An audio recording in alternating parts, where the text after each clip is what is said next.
Bien, merci beaucoup. Il me revient de faire le rapport d'ouverture de ce colloque, c'est-à-dire en fait d'essayer de situer les enjeux et les questions qui peuvent être développées ensuite au cours de nos travaux.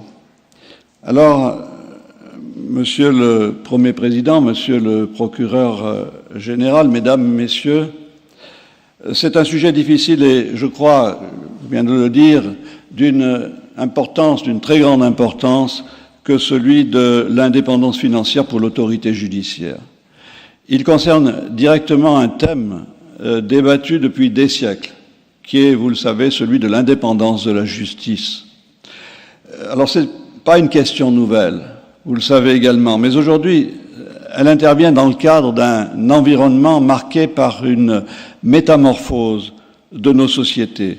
Une métamorphose de nos sociétés qui, en 40 années environ, ont vu l'État se transformer en profondeur sous les effets conjugués d'une crise économique qui a engendré une crise financière provoquée par les deux chocs pétroliers de 1973 et 1979.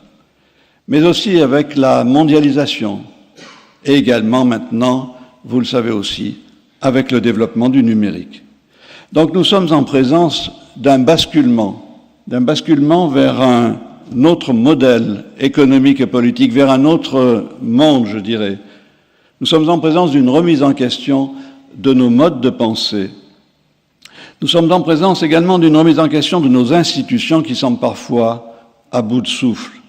Nos repères, nos concepts, nos cadres habituels se sont considérablement fragilisés depuis 40 ans. Et le fait que ces repères soient inadaptés constitue un véritable obstacle à l'élaboration d'une stratégie pour l'État et par conséquent à la définition de politiques publiques. Il est indispensable par conséquent également d'en construire de nouveaux et pour cela de comprendre, d'identifier ce monde en transition qui est le nôtre. Et par conséquent, dans ce contexte, il est nécessaire, il est même crucial pour l'équilibre de notre société que soit parfaitement identifié au regard des enjeux nouveaux ce que doit être l'indépendance de la justice. Or, si cette indépendance constitue un principe que nul ne conteste, chacun sait aussi qu'il n'est pas d'indépendance sans moyens matériels suffisants pour l'exercer.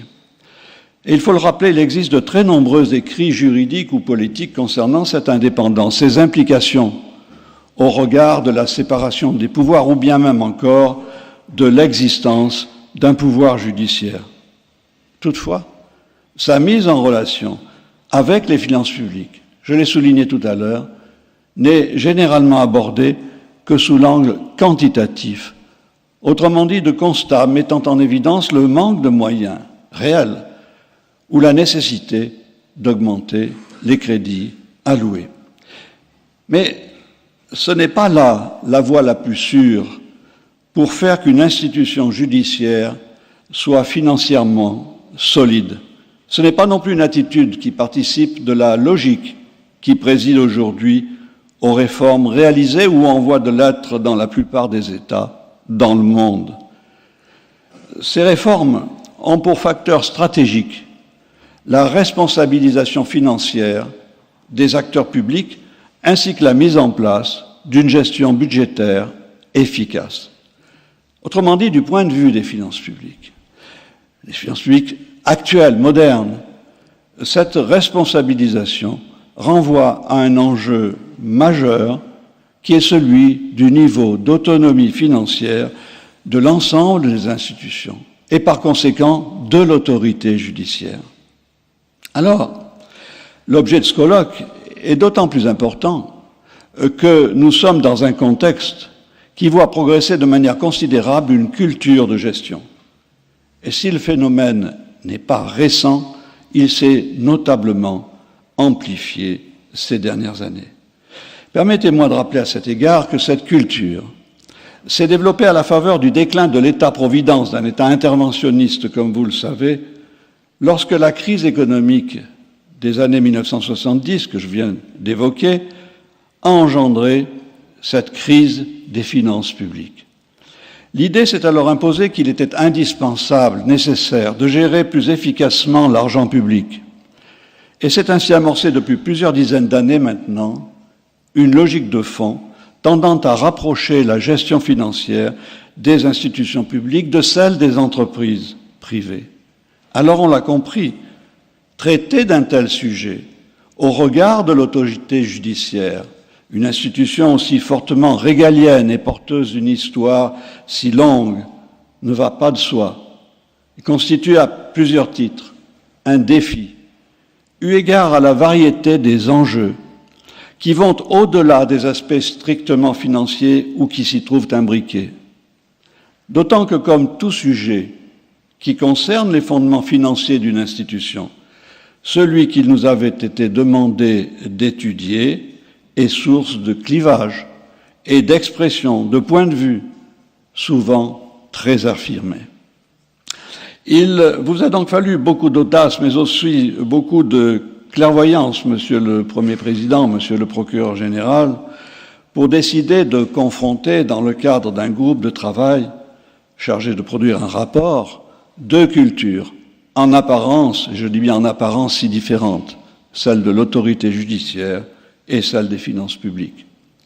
Alors avant d'aborder la méthode et le contenu de ce rapport, je voudrais tout de suite préciser que toutes les caractéristiques d'une recherche au sens scientifique du terme, et plus encore d'une recherche originale, sont au rendez-vous. En effet, ce rapport est le résultat d'une recherche effective, d'une vraie recherche. Il est le produit d'un groupe de travail composé, vous l'avez dit, Monsieur le Président, de magistrats du siège et du parquet, auxquels se sont joints un administrateur de l'Assemblée nationale, un conseiller maître à la Cour des comptes et deux universitaires. La plupart des membres de ce groupe sont d'ailleurs intervenants dans ce colloque. Ce rapport a donné lieu également à de très nombreuses auditions de décideurs politiques ou administratifs. Les réunions de travail, qui se sont déroulées sur environ une année, ont été régulières. Nous nous réunissions quasiment tous les lundis, et particulièrement riches, en points de vue variés, longuement et toujours systématiquement discutés. Autrement dit, il ne s'agit pas d'un document d'humeur, mais d'un rapport mûrement et collectivement réfléchi, qui s'est appuyé sur un certain nombre de principes fondant nos analyses et nos propositions. C'est pourquoi la méthode utilisée pour aborder notre objet d'étude fut primordiale pour définir le concept d'autonomie financière de l'autorité judiciaire et évoquer les moyens permettant de traduire concrètement cette autonomie. Alors, en ce qui concerne la méthode, et ce sera mon premier point, celle-ci a été déterminée par le fait qu'un milieu aussi complexe que la justice judiciaire nécessite, pour le comprendre, une méthode adaptée qui permette de prendre en compte la diversité d'acteurs et de structures, leurs particularités, leurs relations, le poids des évolutions également de leur environnement externe. En effet, l'espace judiciaire est un espace dynamique, pluriel, au sein duquel des acteurs très divers développent des stratégies, expriment des objectifs qui ne se situent pas toujours à la même échelle territoriale, locale ou nationale, ou qui sont plus ou moins déterminés par leur particularisme historique, sociologique, professionnel. D'où la nécessité d'une méthode qui exclut une pensée en silo et qui implique de garder en permanence à l'esprit que les institutions d'une société, quelle qu'elle soit, forment système. Ce qui signifie qu'elles sont en interrelation dynamique les unes avec les autres et que leur autonomie ne peut de fait n'être que relative. Aussi, pour que soit assurée une certaine autonomie financière de l'autorité judiciaire, il est nécessaire de tenir compte de son imbrication au sein de notre société. Alors, il est par exemple crucial de prendre en compte la question de la soutenabilité des finances publiques. Une question majeure, vous le savez, au cœur des politiques budgétaires et publiques actuelles Un impératif s'impose. En effet, à tous les États, celui de réduire la dette publique, par conséquent, de réduire les déficits publics et tendre vers l'équilibre budgétaire, voire même réaliser cet équilibre. Un tel impératif, qui concerne l'autorité judiciaire comme toutes les institutions publiques, nécessite de prendre en compte le fait que les finances publiques forment un ensemble. L'État, les collectivités locales, la sécurité sociale. Et cet ensemble doit être cohérent. Nous devons assurer la cohérence de cet ensemble-là. Mais ce n'est pas tout. Car chacune de ces catégories doit participer à la réalisation de l'équilibre général et par conséquent maîtriser ses propres dépenses. D'autre part, au sein de ces catégories, notamment de l'État, chaque administration est liée aux autres et doit tenir compte des autres et développer sa propre stratégie afin d'obtenir des crédits à la hauteur de ses besoins. Et dans ce cadre, l'autorité judiciaire est conduite à s'inscrire dans une logique de gestion venant en appui de sa stratégie. Nous y reviendrons. Il résulte de cette approche de type systémique, comme je l'ai dit, que notre diagnostic, ainsi que nos 21 propositions, ne sont pas présentés comme des dysfonctionnements, en ce qui concerne nos diagnostics, ou des mesures à prendre sans aucun rapport les uns avec les autres. Nous avons enraciné ce diagnostic, comme ces propositions, dans une logique globale qui réunit deux aspects de notre question, la gestion et la décision. Et nos propositions doivent être comprises comme un projet global dont les éléments sont étroitement liés. Il ne s'agit pas d'un catalogue. La culture du catalogue se justifie pour une société dont les cadres sont relativement stables et lorsqu'il existe, explicitement ou implicitement, un sens commun sur la manière de la faire évoluer. Elle n'est en revanche pas du tout adaptée à une société en mutation permanente et de plus en plus rapide, depuis une quarantaine d'années, comme je l'ai dit, comme notre société. Elle aboutit, cette culture du catalogue, dans ce cadre-là, à piocher, ici ou là, telle ou telle mesure, mais sans logique générale. Elle donne l'illusion de réformer, mais elle aboutit à des bricolages, et des bricolages qui entraînent d'autres bricolages et encore d'autres bricolages, et finalement à construire, permettez-moi l'expression, des usines à gaz. Alors, ce cadre général d'analyse a pour intérêt de permettre de définir le concept d'autonomie financière de l'autorité judiciaire, un concept, on va y venir, ambigu et source de quiproquos. Ce sera là mon second point. Alors, on doit d'abord rappeler que nombre de concepts utilisés dans le cadre des finances publiques paraissent aujourd'hui plus ou moins brouillés, plus ou moins flous, du fait des transformations nationales, mais aussi internationales, déjà évoquées, qui se sont produites dans ce champ depuis ces 40 dernières années. Ainsi, des termes qui allaient jusqu'alors de soi ne procèdent plus d'un sens commun, ou bien ont changé de sens. À cet égard, les réformes contemporaines des systèmes financiers publics modifient souvent très profondément les procédures budgétaires. Elles ne se contentent pas de redéfinir les rapports entre le Parlement et le gouvernement en augmentant, ça a été le cas pour la France, les pouvoirs d'initiative et de contrôle des parlementaires. Elles tournent le dos au classique budget de moyens.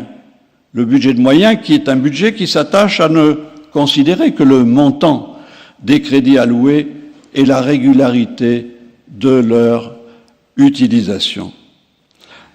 En lui substituant à ce budget de moyens ce que l'on appelle un budget de résultats, qui, marqué, comme on l'a dit, par une philosophie d'entreprise, prend d'abord en considération les objectifs à atteindre, ce qui ne veut pas dire que l'on délaisse la régularité de ces opérations. Les objectifs à atteindre assortis d'indicateurs et fixés dans des programmes.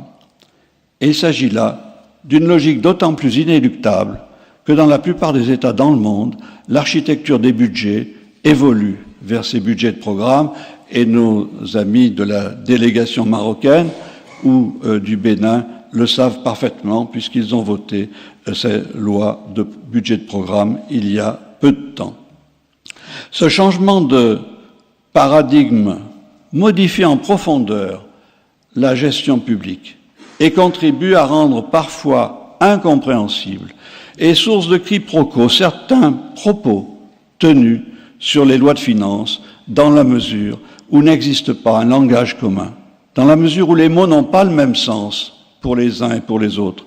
Et c'est le cas de la notion d'autonomie financière qui nécessite d'autant plus d'être précisée ici du fait qu'elle est étroitement liée à l'indépendance de la justice et qu'elle est souvent confondue avec un qualificatif qui ne peut s'entendre que dans un cas très particulier, celui d'indépendance financière de la justice qui reste très général et sujet à multiples interprétations.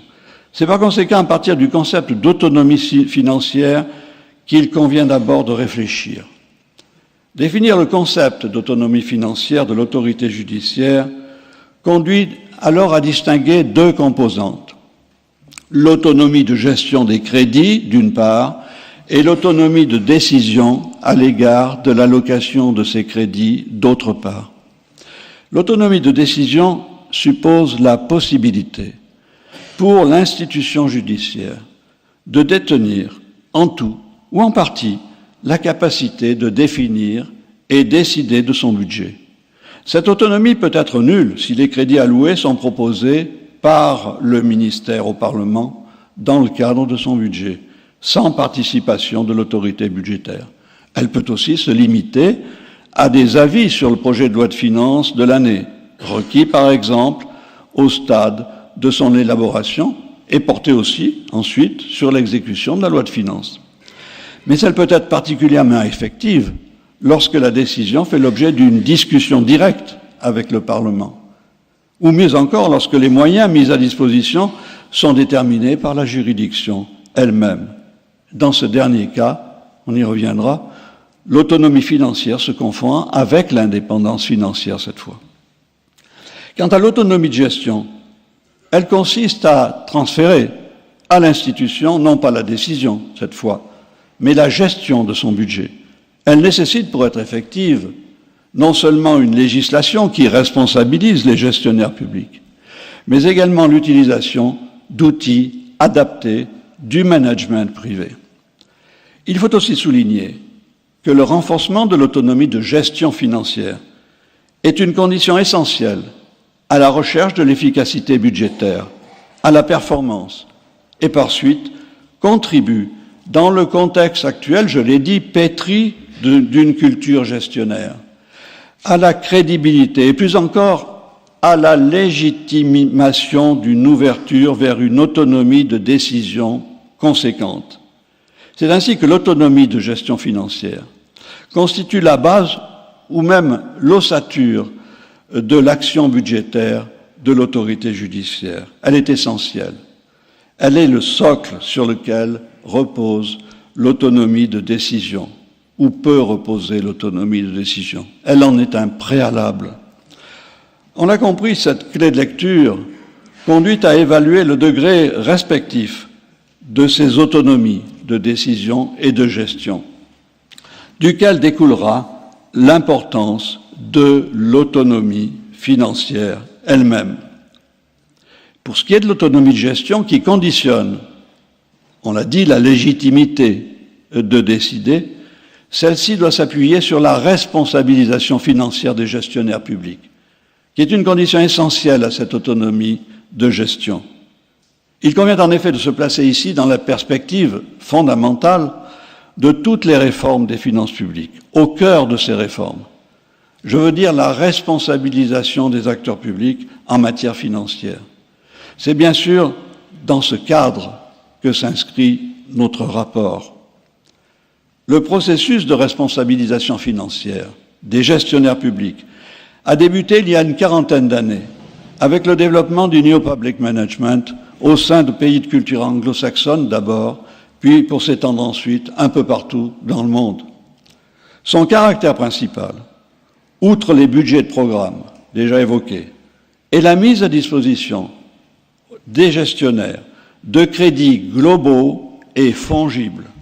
Autrement dit, dans ce cadre, les crédits fléchés sont supprimés à chaque niveau de responsabilité.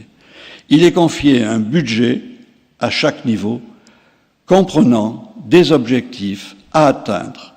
Les moyens accordés sont utilisables par conséquent librement. Les crédits, je l'ai dit, sont fongibles.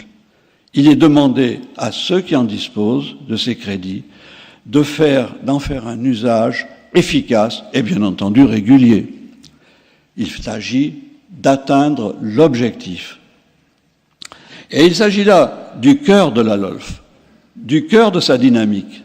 Alors, on le sait toutefois, et la Cour des comptes l'a encore mis en évidence lors d'un récent colloque, la traduction complète de cette responsabilisation n'est pas au rendez-vous, ou alors se trouve très limitée lorsque les crédits continuent à être fléchés. Par ailleurs, cette situation ne fait qu'empirer lorsque les crédits sont gelés ou annulés en cours d'année. Autrement dit, l'objectif de la LOLF et de toutes les réformes budgétaires actuelles, qui est de parvenir à piloter, maîtriser plus efficacement les finances publiques, est impossible à atteindre dans ces conditions.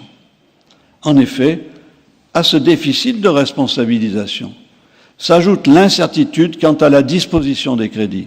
Une telle situation, on le devine, va à l'encontre de la mise en place d'une autonomie de gestion et d'ailleurs, d'une manière générale, à toute possibilité de gérer rationnellement les crédits mis à disposition. Gérer suppose par exemple d'être en mesure de développer une stratégie dans le temps et dans l'espace, autrement dit de programmer des actions, de réaliser des projets, ce qui n'est pas possible lorsque prédomine l'incertitude. Au regard de la question de l'autonomie financière de la justice judiciaire, il s'agit là d'un obstacle majeur. Nous avons pu le constater. C'est pourquoi la sécurisation des crédits alloués à la justice judiciaire constitue une condition préalable à l'autonomie de décision financière comme de l'autonomie de gestion. Il apparaîtrait en effet paradoxal de prétendre accorder une certaine autonomie de décision financière à une institution, cela sous quelque forme que ce soit, si les crédits étaient ensuite susceptibles d'être remis en question au cours de la période d'exécution. Plus grave encore, une telle situation constitue un obstacle majeur au développement d'une gestion efficace qui confère une légitimité à la justice judiciaire pour se voir associée au processus de décision budgétaire la concernant. C'est pourquoi nous avons posé comme préalable 17 mesures favorisant une responsabilité managériale et une meilleure transparence du budget de la justice, pour ensuite exposer celles pouvant ouvrir sur une participation de l'autorité judiciaire à la décision concernant l'allocation de ces crédits.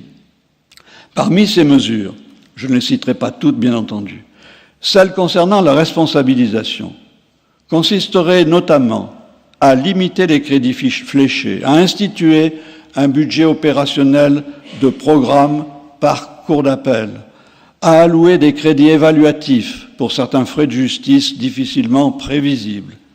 Et même si on en connaît la portée relative, il conviendrait aussi de sécuriser les crédits par le vote d'une loi de programmation couvrant une législature et assortie d'une dispense de régulation budgétaire. Des propositions beaucoup plus techniques ont également été faites qui concernent les instruments de gestion à mettre en place ou à renforcer, comme le contrôle de gestion, la comptabilité analytique, le partage des bonnes pratiques, la numérisation des documents, la formation, bien entendu, à la gestion. Alors, une plus grande clarté du budget de la justice a également semblé nécessaire. La mission justice comprend actuellement 6 programmes qu'il n'est pas forcément logique d'associer dans un même ensemble. On peut par exemple se demander s'il est absolument nécessaire, justifié, d'y inclure les crédits de l'administration pénitentiaire. Nous avons estimé qu'il était plus pertinent de séparer cette mission justice en deux missions indépendantes qui resteraient cependant rattachées au ministère de la Justice. Une première mission, qualifiée de justice judiciaire, comprendrait les deux programmes qui concernent directement le fonctionnement des juridictions judiciaires, le programme justice judiciaire et le programme Conseil supérieur de la magistrature. Outre une meilleure répartition des crédits, l'autorité judiciaire deviendrait visible, alors qu'aujourd'hui, elle se perd dans la masse de la mission justice. Elle est un programme parmi d'autres. Une seconde mission, qualifiée d'administration de la justice, qui regrouperait les programmes touchant aux politiques publiques périphériques à l'activité des juridictions.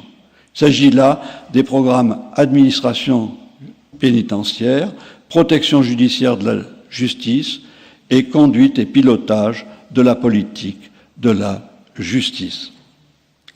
Le programme accès au droit et à la justice pourrait être soit dans soit dans la première mission, soit dans la seconde mission. Nous ne sommes pas prononcés de façon certaine sur ce sujet-là. Par ailleurs, cette responsabilisation peut logiquement se prolonger vers une forme d'autonomie de décision, à condition d'identifier les dispositifs qui pourraient permettre d'aller vers une association de l'autorité judiciaire aux prises de décisions budgétaires nationales qui la concernent.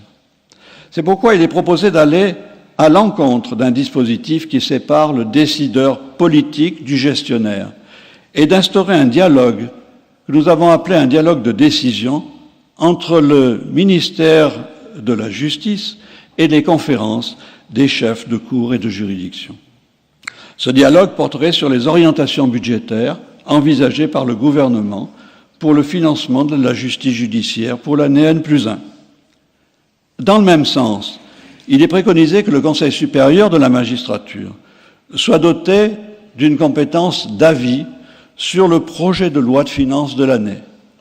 Cet avis serait requis au stade de l'élaboration du budget, par exemple au moment du débat d'orientation des finances publiques, puis sur l'exécution ensuite de la loi de finances.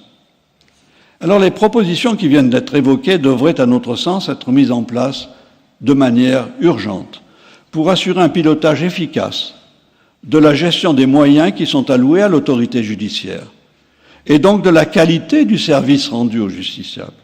Elle favoriserait une consolidation des éléments contribuant à l'autonomie de décision financière de la justice judiciaire et permettrait d'ouvrir la voie de manière pragmatique et progressive à une dynamique porteuse à terme d'une nouvelle conceptualisation de cette autonomie de décision.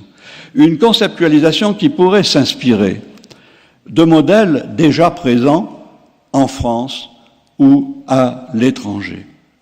En ce qui concerne la France, il convient de rappeler le traitement budgétaire de que le traitement budgétaire de la justice diffère profondément selon les juridictions. En effet, les juridictions administratives et financières, le Conseil d'État et la Cour des comptes, disposent l'un et l'autre d'un programme propre qui font partie d'une mission conseil et contrôle de l'État qui est rattachée directement au Premier ministre. Par ailleurs, la loi organique relative aux lois de finances organise également un traitement budgétaire particulier pour les pouvoirs publics. Ces derniers déterminent le montant des crédits dont ils ont besoin, selon une procédure à l'issue de laquelle le gouvernement inscrit le montant demandé dans le projet de loi de finances. Ils perçoivent les dotations qui sont votées par le Parlement, comme les autres crédits. Il convient de noter que la jurisprudence du Conseil constitutionnel, et plus particulièrement une décision du 25 juillet 2001, n'implique pas que toutes les autorités visées par la Constitution puissent se voir reconnaître le statut de pouvoir public au regard de la LOLF.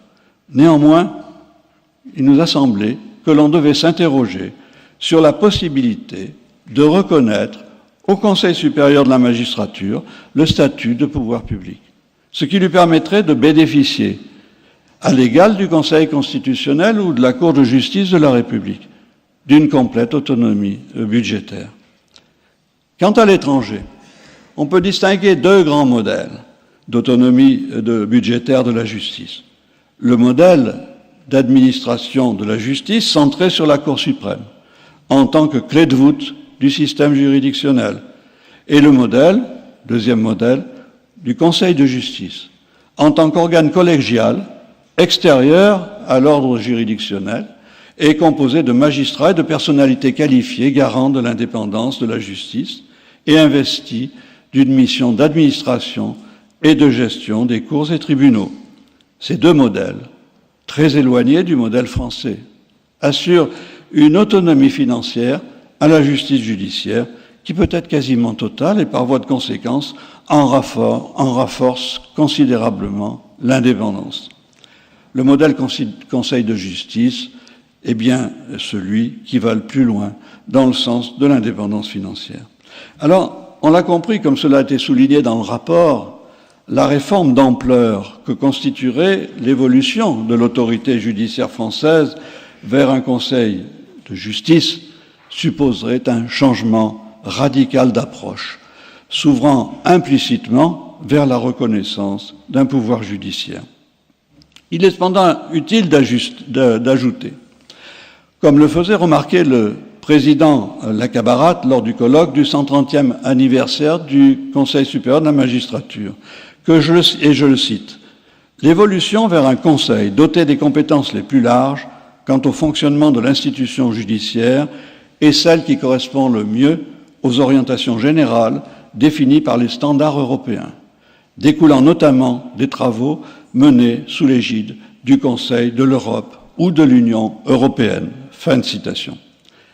Et pour conclure, à travers la question de l'indépendance financière de l'autorité judiciaire, c'est en définitive une réflexion sur le pouvoir judiciaire qui se trouve posée.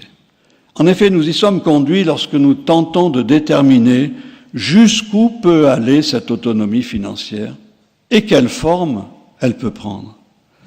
C'est la configuration du pouvoir financier de l'autorité judiciaire qui est en jeu, et par conséquent en filigrane celle du pouvoir de cette dernière.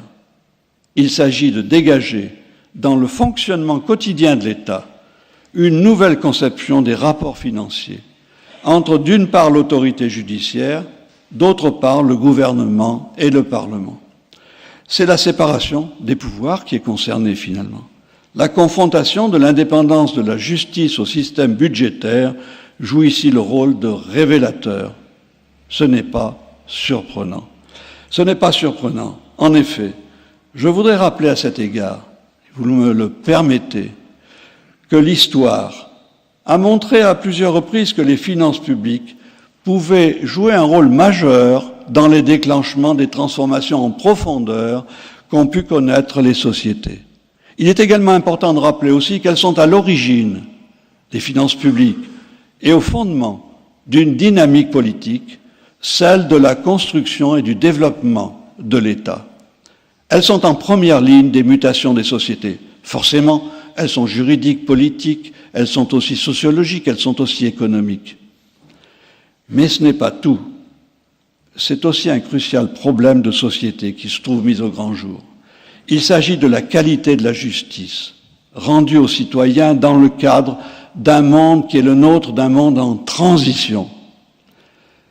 En effet, il faut rappeler que, je l'ai dit depuis 40 ans, nous vivons une mutation du modèle économique et politique qui fut celui des 30 glorieuses, des 30 années qui ont suivi la Seconde Guerre mondiale.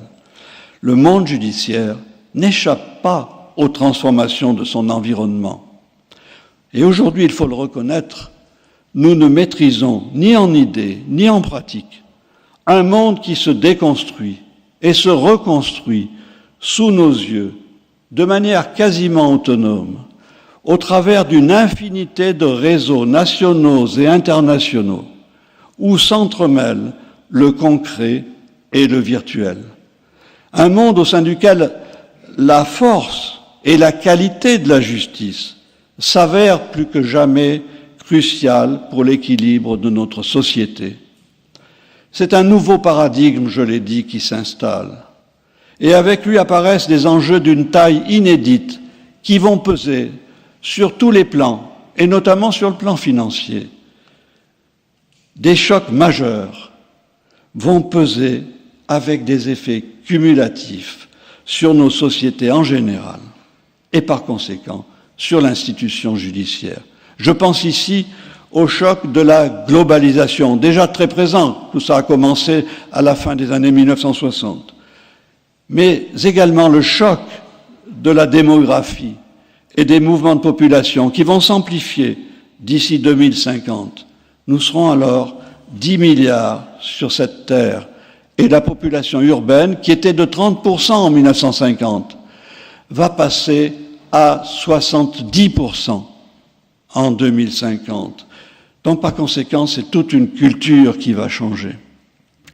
Le choc de la métropolisation qui va s'ensuivre, qui oblige à repenser l'organisation de tous les grands services publics. Le choc de la sécurité, qui concerne aussi bien la justice que la police, que la défense, que la santé ou encore l'environnement. Et enfin, le choc du numérique qui traverse tout cela et qui, on le sait, avec l'automatisation, les robots, l'intelligence artificielle, irrigue l'ensemble de notre société. Alors, il faut nous attendre à des transformations colossales qui vont peser sur toutes nos institutions. Et c'est pourquoi il est urgent, je crois, que nous entrions de plein pied dans le XXIe siècle. Or, notre regard sur la justice, comme d'ailleurs sur beaucoup d'autres institutions, est bien trop souvent ancré dans des conceptions du XXe, voire même du XIXe ou du XVIIIe siècle. Il faut maintenant identifier cette situation et, évidemment, faire des propositions peut-être différentes de celles que nous avons tenté de faire dans notre rapport. Merci infiniment.